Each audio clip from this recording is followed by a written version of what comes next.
Bismillahirrahmanirrahim. Alhamdulillahirabbil alamin. Hamdan katsiran thayyiban mubarakan fih kama yuhibbu rabbuna wa yarda. Asyhadu an la ilaha illallah wahdahu la syarikalah wa asyhadu anna Muhammadan abduhu wa rasuluhu alladzi la nabiyya wa la rasula ba'dah amma ba'du. Ya ayuhan nasu taqu rabbakumul ladzi khalaqakum min nafsin wahidah wa khalaqa minha zawjaha wa batha minhuma rijalan katsiran wa nisaa. Wattaqullaha alladzi tasaaluna bihi wal arham. Innallaha kana 'alaikum raqiba. Jamaah Istiqomah TV yang dirahmati Allah Subhanahu wa taala, azani Allah yakum. Alhamdulillah, puji syukur kehadirat Allah Subhanahu wa taala. Kesempatan ini kita masih tetap bisa bersilaturahim walaupun dengan segala keterbatasan, tidak langsung ketemu, tapi tetap bertemu sekalipun di dunia maya, di udara, baik melalui siaran langsung ataupun rekaman dan juga yang lainnya. Tetapi yang terpenting adalah sekalipun kita tetap terus ada di rumah, walaupun sekarang tadi juga kita melihat kayaknya lumayan juga ada agak rada kacau gitu ya, karena ternyata lalu lintas sudah mulai padat lagi ya, dan mudah-mudahanlah tetap dalam keadaan seperti itu kita tetap diberikan kesehatan, walaupun bagi ikhwah yang masih ada dan juga tetap terus berada di rumah, jangan sampai luput segala kebaikan, terutama dalam rangka menyambut keberkahan Ramadan. Yang biasa-biasanya kita stay terus berada bertemu di dalam masjid, tetapi kenikmatan itu dicabut sesaat sementara untuk kita mungkin hanya transfer ilmu saja tanpa harus ketemu terlebih dahulu. Oke, umat sekalian yang dirahmati Allah Subhanahu wa taala, azani Allah yakum.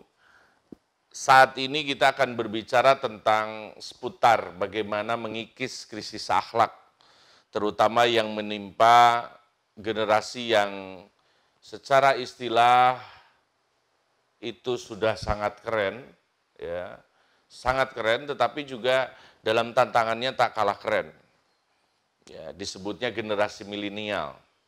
Ya, walaupun ada juga nanti ada generasi Z, ada generasi X gitu ya, sebutan-sebutannya pokoknya banyak banget, bagus sebutannya. Tetapi apakah itu mencerminkan akhlak seorang muslim? Apakah mereka masih peduli dengan nilai-nilai Islam? Ini yang akan kita bicarakan kemudian. Karena saya melihat bahwa tantangan anak muda sekarang ini, Masya Allah, terutama ini buat Anda nih teman-teman, guys ya, ini jangan sampai banyak terjerumus dengan godaan-godaan milenial yang sangat dahsyat sekali sampai hari ini. Mulai dari minuman, ya, narkoba, mulai dari pornografi, ya, minuman, pornografi, kemudian juga game, ya, sehingga banyak menyia-nyiakan waktu. Game itu diproduksi dan diberikan secara masif nih, agar umat tidak berkarya, agar anak-anak muda yang berkualitas itu kemudian banyak teracuni ataupun banyak disia-siakan waktunya sehingga kehilangan waktu produktivitasnya. Dan juga kejahatan seksual ataupun kejahatan antar pasangan, baik sesama jenis, ya, sekarang juga sudah mulai merebak, ataupun juga lawan jenis. Ketahuilah teman-teman sekalian, terutama teman-teman atau adik-adik saya yang masih milenial, ini kalian ini mendapatkan tantangan yang sangat luar biasa. Ya, mending kalau tantangan itu disertai dengan ilmu yang memadai. Ini saat ini banyak orang-orang yang tersesat dan kemudian tidak menyadari kesesatannya itu. Tidak menyadari bahwa dia itu sesungguhnya telah tersesat. Jadi ini memang generasi diambang kegamangan. Jadi benar-benar gamang dalam menghadapi kehidupan ini.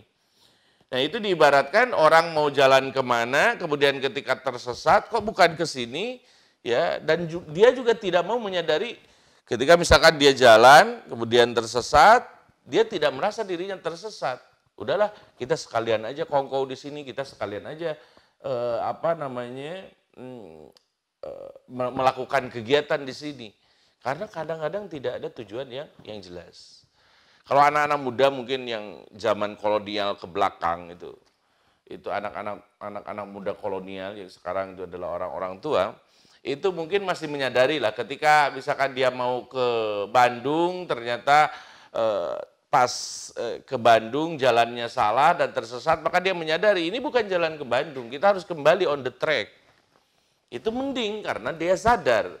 Ini kalau seandainya dia itu sudah tersesat, kemudian dia tidak sadar bahwa dia tersesat, ini jadi double.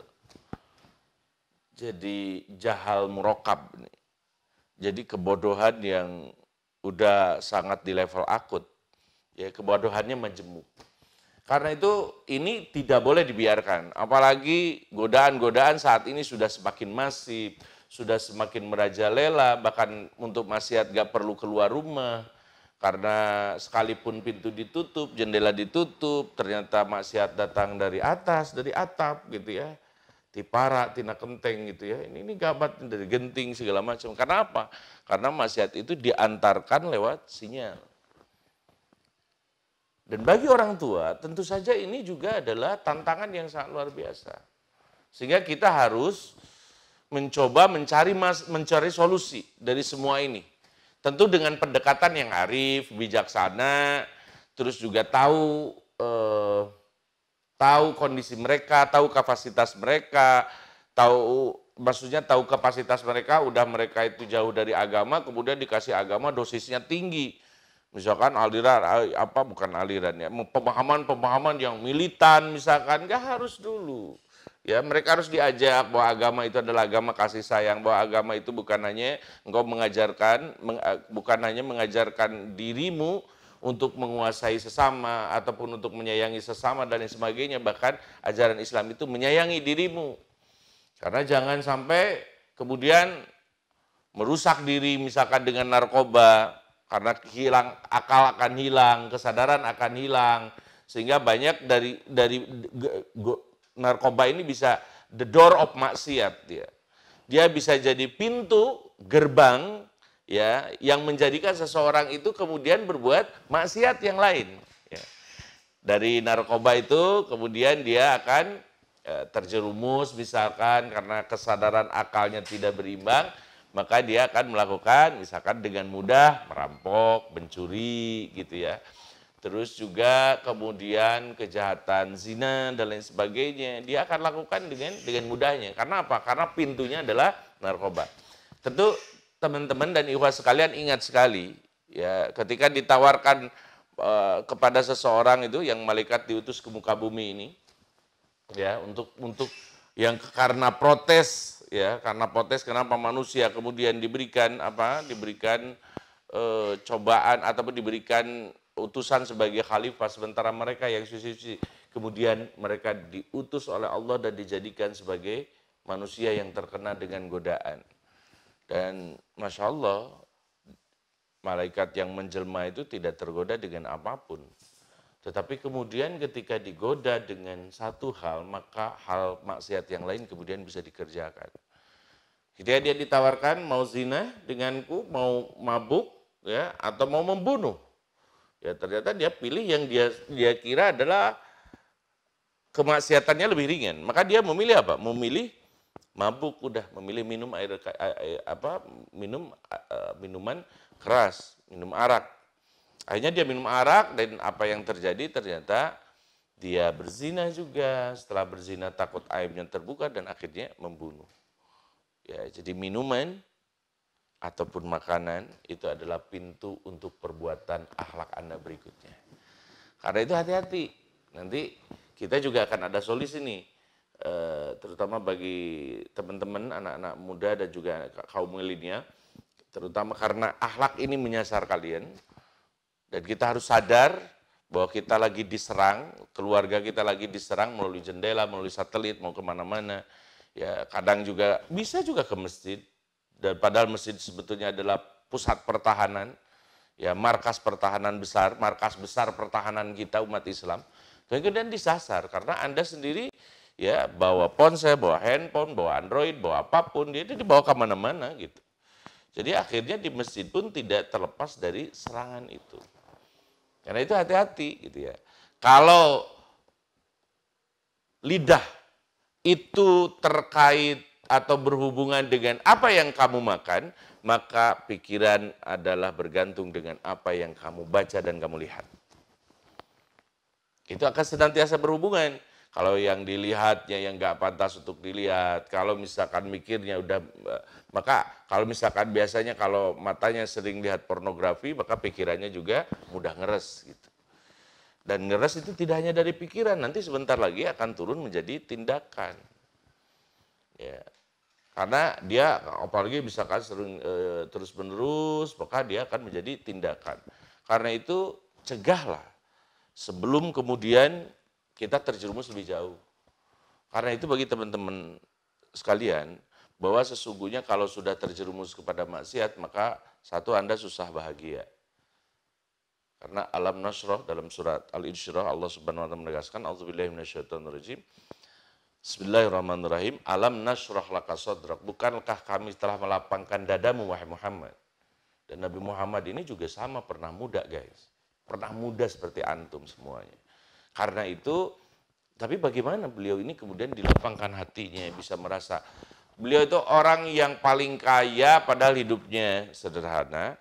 Beliau ini orang yang paling ceria padahal hidupnya adalah kesepian, ya bahkan beliau diangkat oleh pamannya, numpang di keluarga pamannya, ayah ibunya itu nggak ada, tapi beliau justru orang yang paling ceria, tidak murung dan sedih. Kenapa? Alam nasraka sadrak wa wada'na anka wizrak.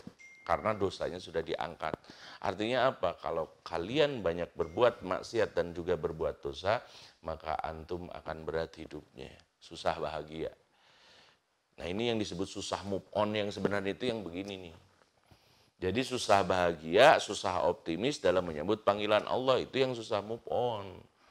Bukan orang-orang yang kemudian tidak bisa mencintai wanita lain ketika ditinggalkan mantannya, bukan begitu. Justru move on bagi milenial muslim, ya, bagi teman-teman remaja muslim adalah move on dari segala kehidupan maksiat, kemudian dia optimis mengharapkan kenikmatan dan kebahagiaan dari Allah Subhanahu wa taala. Itulah yang hijrah yang sebenarnya. Karena itu hijrah itu sekarang walaupun ada yang mengatakan Ustaz hijrah itu mahal karena bajunya mahal, aksesorisnya mahal. Karena mengartikan hijrah cuma sebagai performance. Hijrah hanya sebagai penampilan saja. Coba kalau hijrah kita artikan adalah semangat untuk move on dari maksiat, minaz zulumati ilan nur. Dari zulumat karena kegelapan itu banyak, makanya dikatakan dalam bentuk jamak, zulumatun. Zulumatun karena bentuk-bentuk maksiat itu banyak, cuman mungkin sebutannya atau apanya beda lah. Misalkan dulu homo, sekarang gay, jadi agak diperhalus justru. Ya, dulu rampok sekarang korup gitu loh. Jadi ada diperhalus kemaksiatan itu. Walaupun mau diperhalus ataupun disebutkan sesederhana apapun, tetaplah yang namanya kejahatan, tetaplah kejahatan. Dan ingat, ya sekarang kan ada istilah LGBT, seolah-olah kan dulu mah kalau disebut homo, homreng atau lesbian itu orang, Masya Allah itu tercela sekali. Tapi sekarang disingkat-singkat ada LGBT seolah-olah seolah-olah alasannya ilmiah, tapi di sisi lain juga agar menghadirkan bahwa suasana mereka itu adalah, kehadiran mereka itu adalah natural, alami, dan harus diterima dalam perspektif misalkan Pancasila, nilai-nilai keislaman, nilai-nilai keragaman, segala macam yang kemudian diterapkan dalam pola yang salah. Karena kebebasan yang diajarkan Islam dan juga Pancasila tentu saja adalah terbatas, tidak tidak terkungkung lah, tidak terkungku, tidak absurd, tidak bebas, tapi ada batasannya. Karena kalau bebas absurd, bebas begitu saja, maka akan ada kekacauan, terus juga perang yang satu dengan yang lain, yang diantar perang saudara, karena yang kebebasan yang satu menghalangi kebebasan yang lainnya. Itulah aturan yang memang perlu diterapkan di bangsa kita dengan benar, dengan penuh dengan sila pertama itu ketuhanan yang Maha Esa, artinya kita beradabnya dengan agama, bukan beradabnya dengan nalar. Karena ada yang mengatakan seperti kaum-kaum liberalisme itu, dan ini menjadi tantangan berikutnya, kaum liberalisme, sekularisme, kaum spilis itu pluralisme dan lain sebagainya. Ini juga tantangan antum agar antum kemudian jadi, ya tadi kan gini, ilmunya diserang gitu.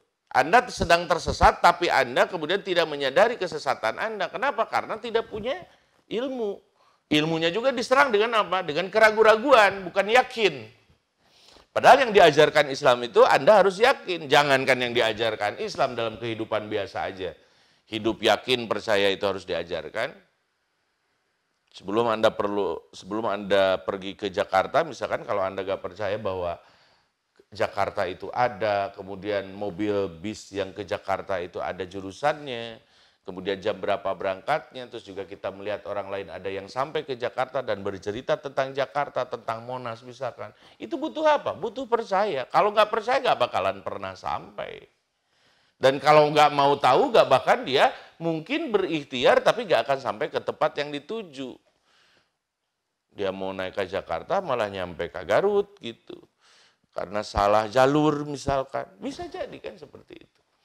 Karena itu harus benar jalurnya, harus benar ilmunya, dan harus benar kemana Anda akan menuju. Karena itu inilah yang disebut dengan iman. Jadi iman itu bukan perkara yang sesungguhnya bertentangan dengan nalar, sangat-sangat berkaitan dengan nalar. Ya, tetapi ini mungkin keimanannya, kalau nalar duniawi itu keimanan terhadap yang sudah terlihat, tetapi keimanan memiliki nilai yang lebih dahsyat karena kita percaya terhadap yang tidak terlihat. Pada seluruh perkara goibin yang tidak terlihat itu. Nah itu, disinilah kita harus di samping harus move on dari kemaksiatan-kemaksiatan yang bikin kita mellow, bikin kita sedih, bikin kita murung. Kita harus move on, menyambut kebahagiaan dengan tarbiyah yang diberikan oleh Allah Subhanahu wa Ta'ala. Kan kalau tadi kita bahwa makanan itu akan mendidik lidah, karena itu makanan dan lidah ini satu hal yang berkaitan, makanya diajarkan saum. Makanan itu kalau seandainya yang kita makan adalah makanan yang haram, maka lidahnya akan mudah ngomongin yang haram. Dia mudah mencaci, dia mudah tidak ramah, dia mudah menyakiti. Itu lidahnya itu tidak akan terjaga dari perkara-perkara yang halal. Tapi kalau misalkan mulutnya dikunci, ditarbiyah dari makanan yang haram, bahkan sekarang itu ketika saum, makanan yang halal pun dilarang sesaat, sementara waktu. Ini membuktikan apa? Untuk mendidik lidah agar tidak sembarangan bicara. Karena itu dalam ayat berikutnya kan dalam konteks saum maka ada doa. Udah mendingan ngadoa. Dan sebelum ngadoa apa? Syahrul Ramadan alladzi unzila fihil Qur'an. Bahwa Ramadan itu bulannya Al-Quran. Udah daripada ngomongin yang nggak benar mendingan baca Al-Quran. Karena dengan membaca Al-Quran bisa mendatangkan dua kebaikan besar. Satu, menahan maksiat dari ucapan yang berdosa. Karena terus dicekoki oleh bacaan Al-Quran. Ya.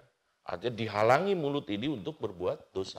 Kemudian yang kedua mendatangkan lagi pahala dahsyatnya baca Al-Quran yang sangat luar biasa. Jadi dengan satu kali mendayung kita dapat dua kebaikan yang dahsyat. Tapi sayangnya guys, untuk kaum milenial nih ya, jadi Anda tidak mudah untuk mempraktekkan itu semua. Karena apa? Sebagaimana jaminan yang dijelaskan oleh Utsman bin Affan radhiyallahu anhu, beliau menegaskan bahwa kalau Anda ingin melihat seberapa dekat diri Anda, lihat aja seberapa dekat diri Anda dengan mushaf dan Al-Quran. Kalau Anda memang sering baca Al-Quran, berarti itu sudah dipastikan bahwa Allah menjaga Anda. Tapi Anda kalau jauh membaca Al-Quran, tidak sering membaca Al-Quran, maka memang iman Anda ada masalah dengan Allah. Sekalipun misalkan padahal Quran itu dekat, ada di meja kita, ada di kursi kita, ada di lemari kita, ada di perpustakaan kita. Tapi kitanya jauh misalkan. Maka memang itu udah ada masalah koneksi kita dengan Allah. Kan Karena tidak ada tanda lain selain ibadah, sholat misalkan, yang akan menjadi penanda bahwa seorang itu dekat dengan Allah, yaitu dekat dengan kalamullah, dekat firman Allah, dekat dengan bacaan Al-Qur'annya. Bagaimana kita kalau seandainya ada SMA favorit, SMP favorit, universitas favorit, kita baca brosurnya sampai tamat dan bahkan kita buka linknya. Karena kita ada keinginan yang mendalam untuk mengetahui lebih jauh tentang bagaimana sekolah tersebut yang kita idam-idamkan itu. Demikian juga bagi orang yang bertakwa yang menjadikan Allah sebagai kekasihnya, maka dia tidak akan terlepas dari surat-surat Al-Quran. Surah-surah kalamnya. Dia tidak akan terlepas dari itu. Karena itu mendingan daripada banyak waktu terbuang, dan ini adalah sifat kaum milenial berikutnya karena terlalu banyak sosmed, Instagram, Facebook, YouTube, dan lain sebagainya. Asal banyak kuota, maka Anda punya banyak 1001 alasan untuk menghabiskan waktu dengan percuma. Karena jauh dari apa yang diajarkan oleh Ramadan. Ramadan itu ditutup mulut biar lisan membaca doa dan membaca Al-Quran. Akhirnya Al-Qurannya jauh, doanya poho, kan gitu. Nah ini jangan sampai begitu. Berarti kalau begitu buat apa? Kita saum. Kalau lisan kita tidak tergerak untuk kebaikan. Karena hati-hati nih. Saya melihat justru banyak anonim-anonim gitu kan. Banyak orang-orang yang gak tanpa nama dan lain sebagainya, hanya untuk apa? Hanya untuk bebas bicara misalkan di internet, bebas bicara di sosmed dan lain sebagainya. Bahkan bagi pendukung-pendukung tertentu yang pro dan kontra memiliki buzzer masing-masing untuk menebarkan hoax, dusta, yang akibatnya justru dari hoax itu akan mengakibatkan adu domba. Akibat apa ini? Lisan. Apakah itu komen, mention, tagar, apapun itu. Ya, tetap aja kalau komennya gak bertanggung jawab, maka yang terjadi adalah kekacauan yang disebut fitnah.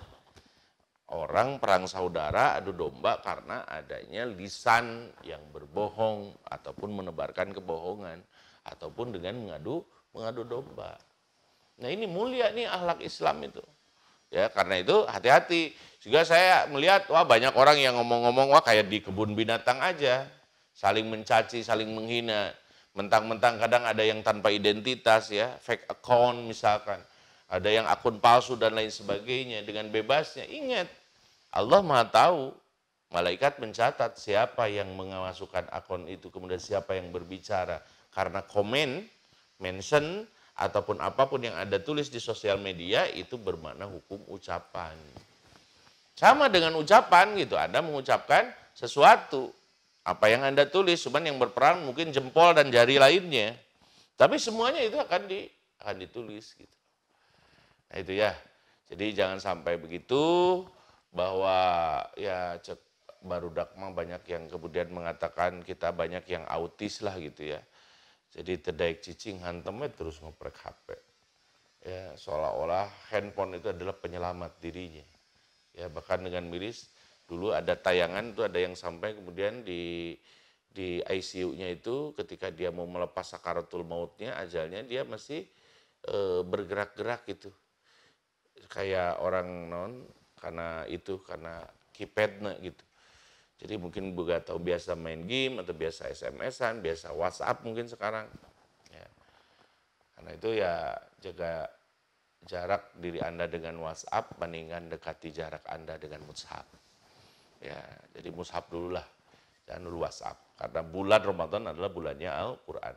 Nanti dari bacaan akan mempengaruhi, kalau ditadaburi akan mempengaruhi pikiran, kemudian akan, kalau terus-menerus maka dia akan menjadi tindakan.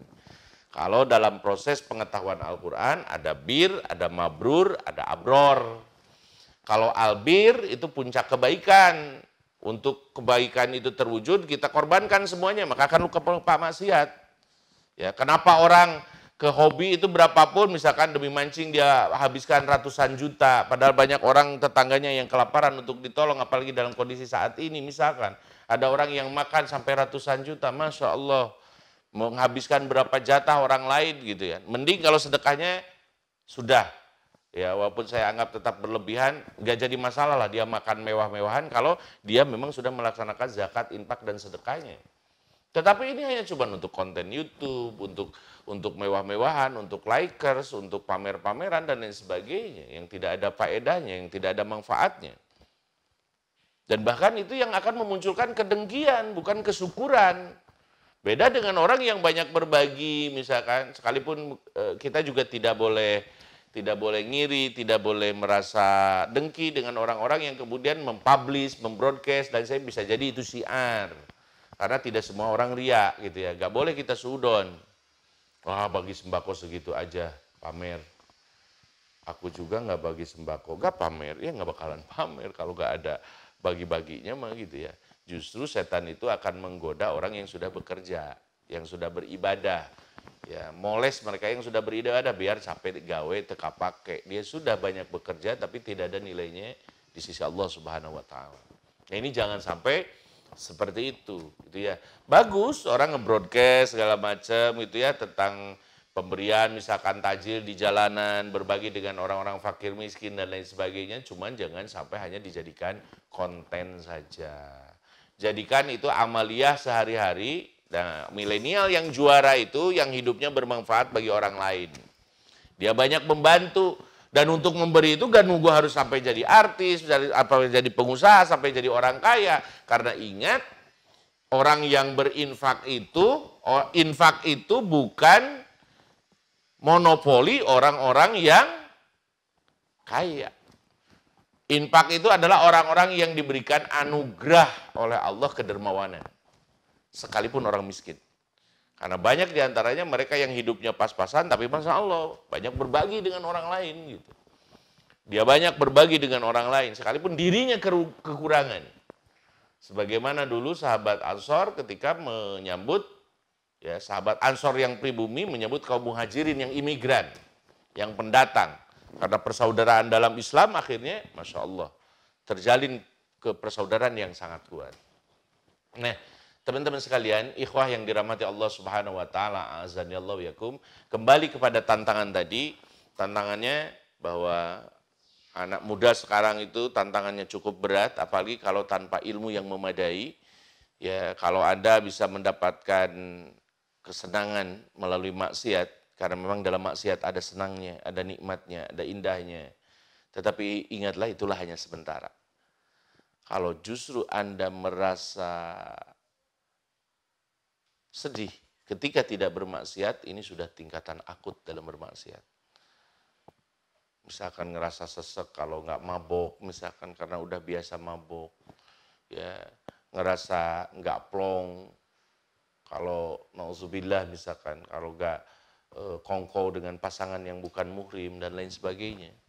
Ya, ini bukan trendy-trendian karena di neraka mah nggak ada trendy. Udah masuk neraka mah tingkocea kepanasan udah. Dan itu tidak akan dijahit, tidak akan diangkat kecuali apa? Kecuali dia benar-benar sadar sebelum nanti sampai saatnya. Karena itu teman-teman sekalian yang dirahmati Allah Subhanahu wa taala, pelajaran berikutnya adalah apa? Pelajaran berikutnya bahwa harus ditanamkan juga masalah akidah.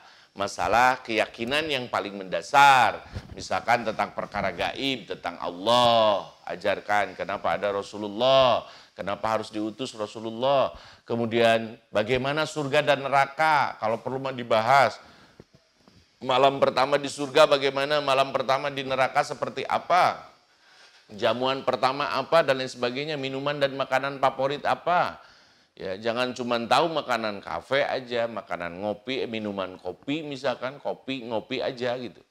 Walaupun boleh-boleh aja, kalau seandainya koko-koko itu kemudian dirubah untuk ngobrolin soal agama atau perkara iman gitu. Banyak misalkan ada acara-acara ngopi, ngobrol perkara iman dan lain sebagainya. Itu bermanfaat, silakan aja ya.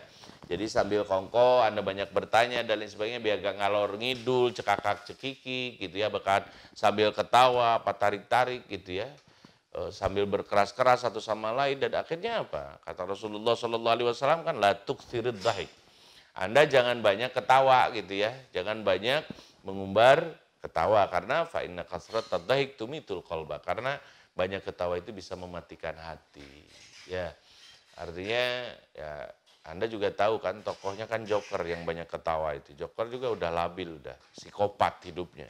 Dan itu juga apakah yang seperti itu yang akan menjadi teladan bagi kita? Ya tentu saja tidak. Ya, jadi ambil sekarang kalau superhero-nya sekarang Joker, ambil superhero Islam.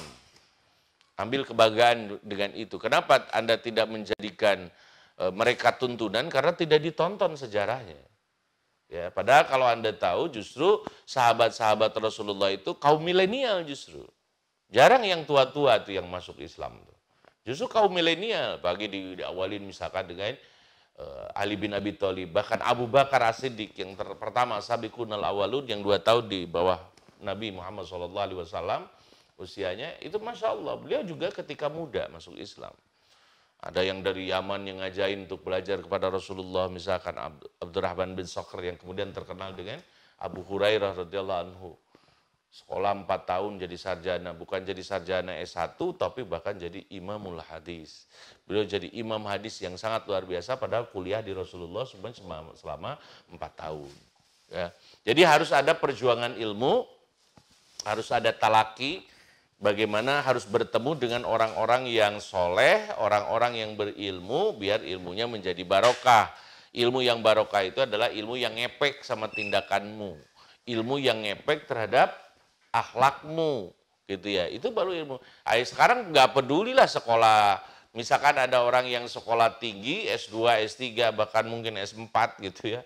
Ataupun misalkan setelah S3 nggak masuk lagi ada ada riset ya, bahkan ngambil lagi doktor yang kedua, ngambil lagi dokter yang ketiga dan lain sebagainya, tapi akhlaknya tidak ada, dia tidak punya adab sama Allah apalagi kepada sesama manusia, maka ilmunya tidak berguna sama sekali. Ada kemudian orang yang tidak tamat gelar sekolahnya, ya, gelar sekolahnya tidak tamat ataupun jenjang pendidikannya rendah, tapi nilai manfaatnya untuk orang lain juara dan luar biasa. Itu yang tanda ilmu yang bermanfaat. Tentu saja ini bukan berarti menyepelekan soal pendidikan dan sekolah. Jangan salah. Tentu saja yang paling utama mah gitu ya, dia seorang guru besar tetapi amalannya juga lebih besar lagi, lebih dahsyat lagi. Itu yang baru jempolan, ya. Tapi tentu saja yang lebih jempolan lagi adalah pemuda yang dapat hidayah. Pemuda yang move on dalam hijrah, pemuda yang meninggalkan, yang move on dari maksiat untuk kemudian bertobat dan banyak melakukan kebaikan-kebaikan di bidang yang lain. Karena ikhwas sekalian, jemaah yang dirahmati Allah Subhanahu wa taala, azani Allah yakum, saya mengajak ayo kita kenali kaum milenial ini, kita kenali, kita pahami, kemudian apa sebetulnya tantangan dan krisis yang melanda mereka hari ini. Ya, saya mencatat tadi ya, ada yang terjerumus kepada narkoba, bahkan narkoba ini bukan kalangan elit saja, ya, bahkan kalangan jalanan. Ya, kalangan jalanan juga kadang ada istilah ngelem dan lain sebagainya. Dalam bentuk apapun misalkan itu dilakukan. Ya, itu karena apa? Sebetulnya problemnya itu ataupun masalah utamanya adalah jauh dari keluarga. Jauh dari komunikasi dengan keluarga, curhat jarang, ketemu jarang. Dan yang paling penting adalah karena curhat jarang, karena yang jauh kita curhatin, sementara yang dekat banyak kita cuekin, apa yang terjadi? Di keluarga itu akhirnya pada jauh, masing-masing punya kegiatan sendiri. Dan keluarganya yang harus solid, akhirnya terpisah tuh. Tidak loyal satu sama lain, istri punya kegiatan, suami punya kegiatan, anak-anak punya kegiatan masing-masing, tidak terkontrol satu sama lain, kepala rumah tangga gak bertanggung jawab karena gak punya ilmunya misalkan, ngaji juga jarang, ibunya ngajak, ibunya yang sering ngaji, ngajak-ngajak gak mau ngaji, tetap aja. Itu tidak akan menjadikan keluarga kita menjadi keluarga sakinah, mawaddah, warahmah. Itu awal dari kehancuran sebuah keluarga, itu keluarga neraka namanya. Bersatu cuma di ranjang, bersatu cuma di kamar, bersatu cuma dalam ruangan, tapi tidak bersatu dalam hati. Tahsabuhum jami'an wa qulubuhum syatta.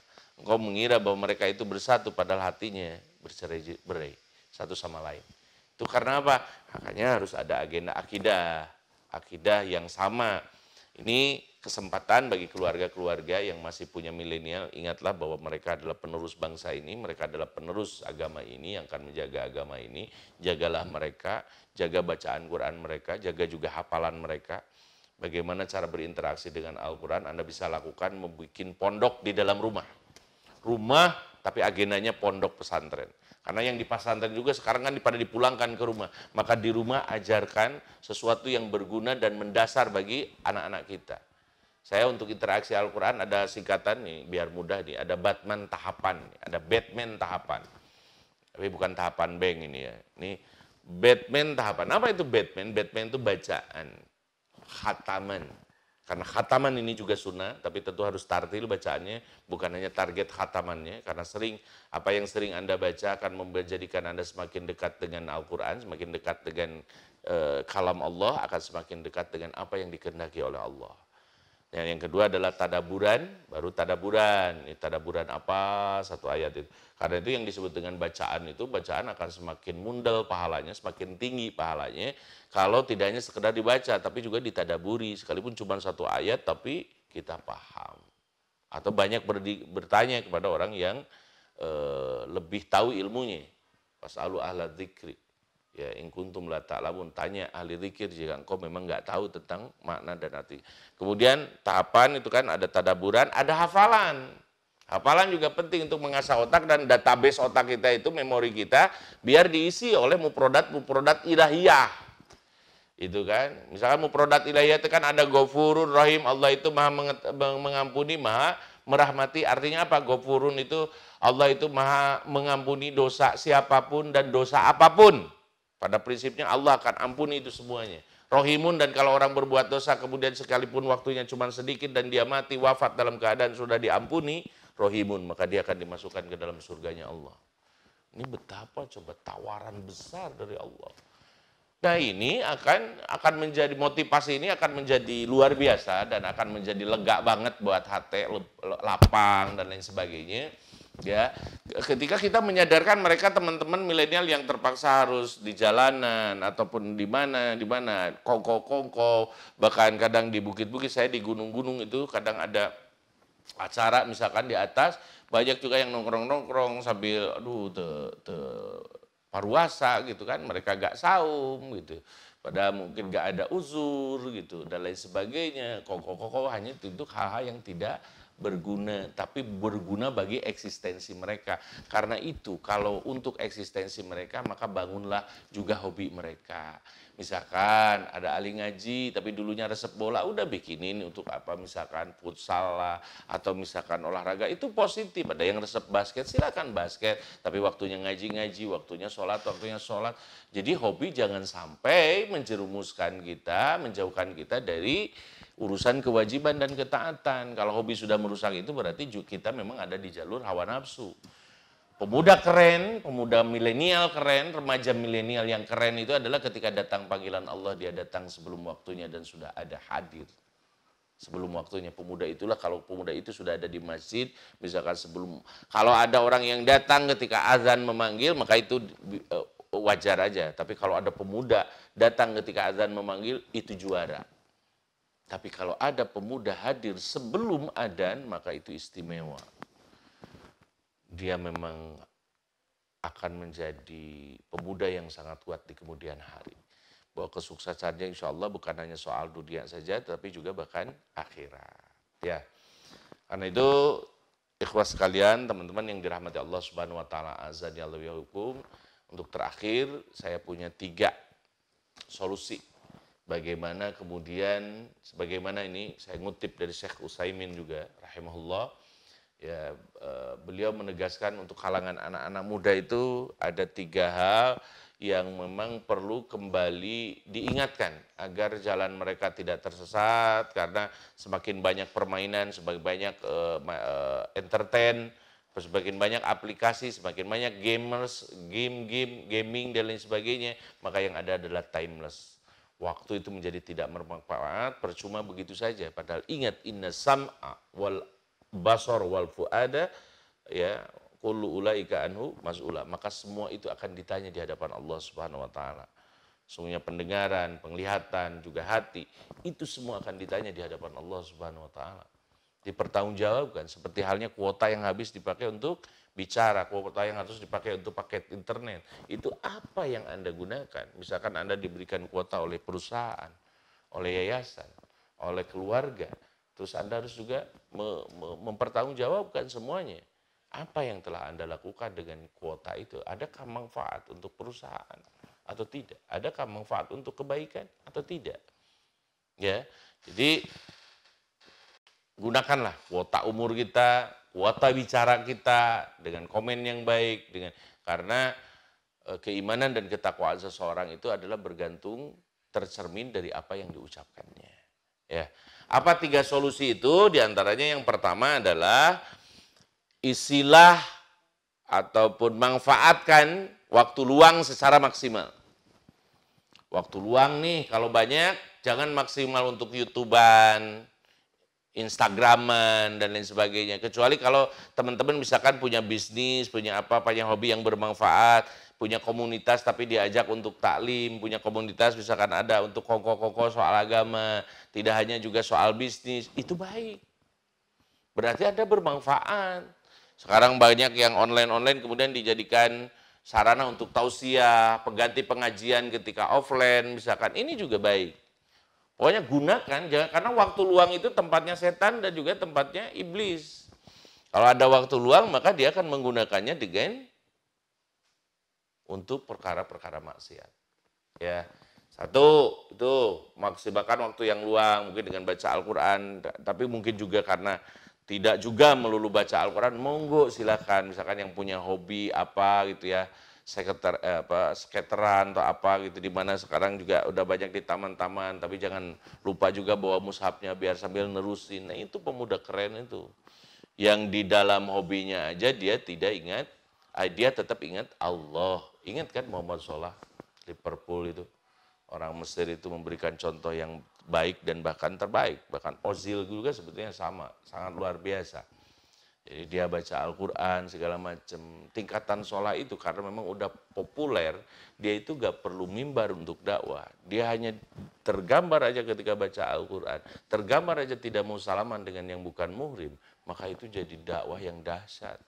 Akhirnya orang ngulik tuh, ini sebetulnya apa yang terjadi itu apa namanya, mereka akan ngelihat-lihat ini yang Islam itu kenapa gak mau bersalaman dengan yang muhrim? Islam itu sih kenapa harus terus membaca Al-Quran? Emangnya ada apa? Orang itu akan sendirinya dengan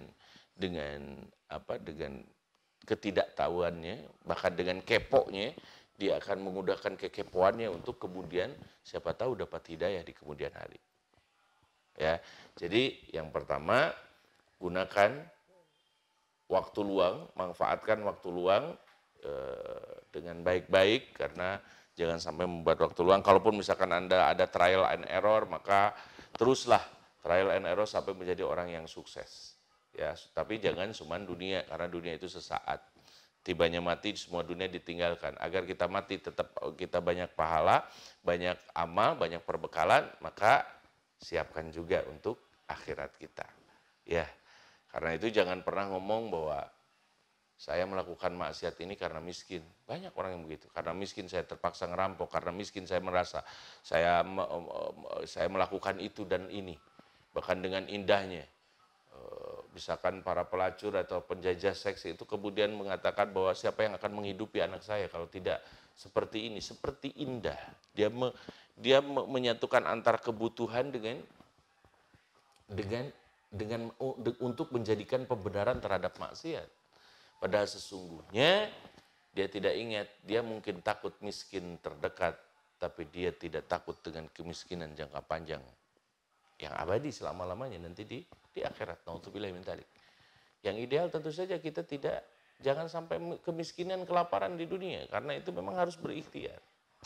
Maka gunakan nih waktu luang dengan baik. Kemudian yang kedua, jaga komunitas, teman-teman terbaik.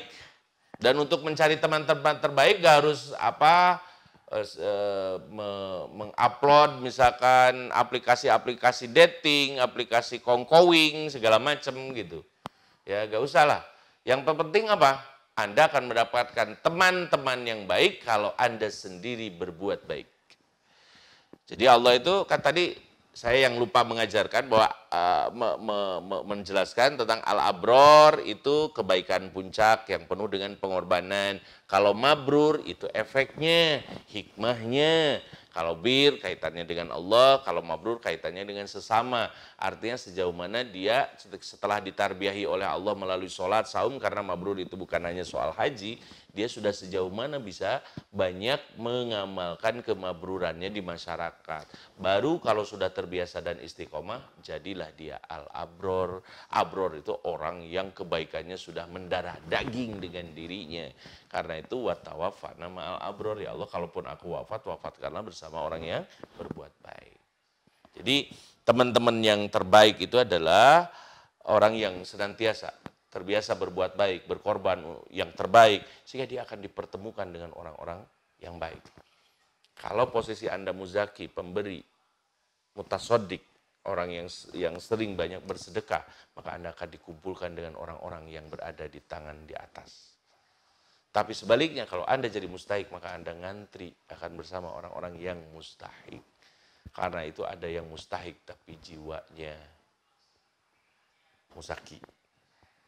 Dia itu miskin tapi gak mau nerima. Saya sampai geleng-geleng ketika ada nenek-nenek miskin menolak beras. Dia hanya ngambil garam aja karena merasa bahwa ada yang lebih berhak untuk menerima bantuan tersebut. Ini luar biasa. Mentalnya gak fakir. Mentalnya kaya raya. Sekalipun hidupnya sederhana. Yang lebih parah adalah orang-orang kaya tapi mentalnya fakir miskin. Mentalnya adalah mental proposal. Mentalnya benar-benar hanya dia mampu atau mampu hidup kalau seandainya selalu dikasih oleh orang lain dan tak pernah berkecukupan, padahal kehidupannya sudah mewah-mewahan. Ini krisis akhlak dan juga krisis iman yang tidak akan berguna hidup bagi negeri dan bangsa ini, yang justru butuh pertolongan dan uluran tangan mereka-mereka yang hidupnya merasa kaya ataupun hidup orang-orang kaya. Karena kalau seseorang itu sudah memberi, dia pasti orang kaya. Gak peduli, jangan kau lihat mobilnya merek apa, jangan kau lihat rumahnya semewah apa. Karena dia itu benar-benar, karena memberi itu adalah pemberian dan anugerah serta rahmat dari Allah. Itu pilihan, bukan latihan. Untuk memberi itu gak bisa latihan, dia hidayah, tunjuk yang diberikan oleh Allah Subhanahu Wa Taala. Itu ya.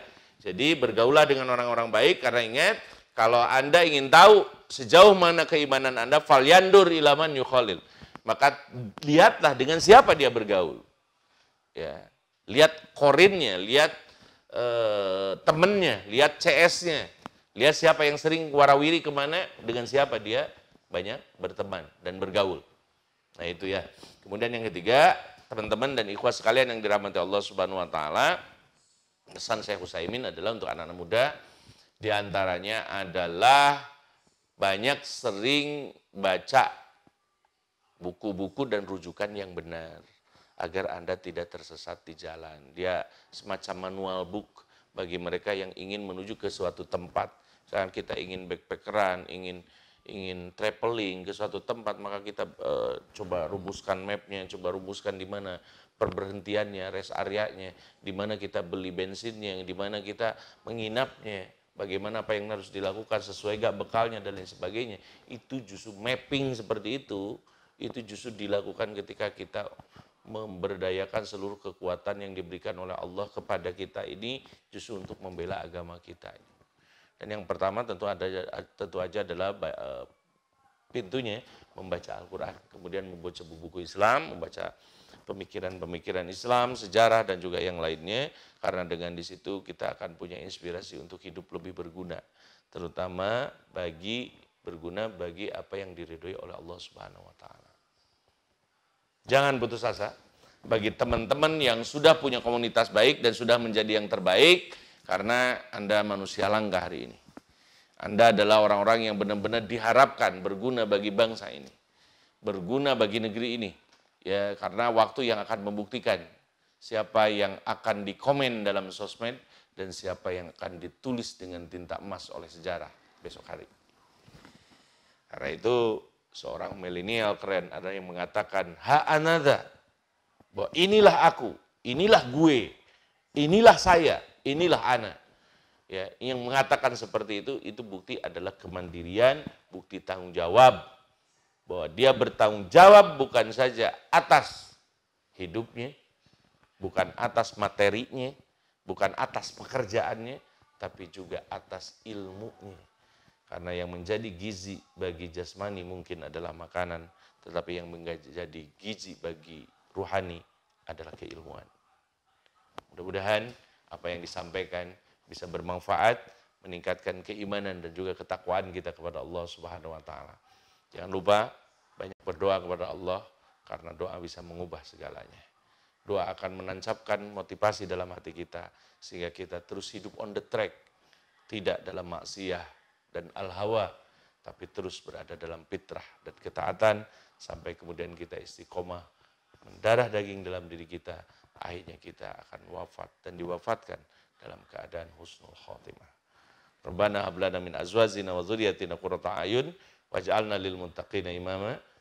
Aqulu qouli hadza astaghfirullah li wa lakum. Assalamualaikum warahmatullahi wabarakatuh.